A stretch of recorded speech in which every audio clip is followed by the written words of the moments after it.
আমার দিদি ভাইদের বলছি, নিজের বৌমাকে, নিজের ছেলের বউকে তুমি তুমি করে ডেকো না।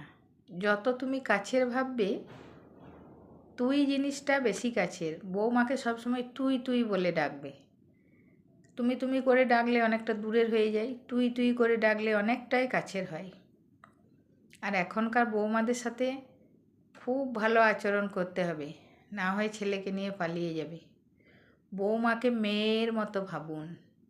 নিজের বৌমাকে যদি আপনি মেয়ে ভেবে নিতে পেরেছেন, যে আমার মেয়ে, এটা বৌমা নয়, তাহলে দেখবেন সংসারে অশান্তি হবে না।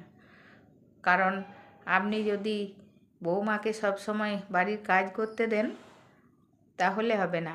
মেয়েকে যেমন রেস্ট দেন, এটা খেয়ে নে, এটা নিয়ে নে, এটা পরে নে, এরকম করেন, তাহলে দেখবেন কোনো অশান্তি হচ্ছে না, কিছু না। সেও বুঝতে পারবে যে আমাকে নিজে মেয়ের মতোই ভাবছে। কোনো ঝামেলা ঝঞ্ঝাটই থাকবে না, সুন্দর সংসার চলবে।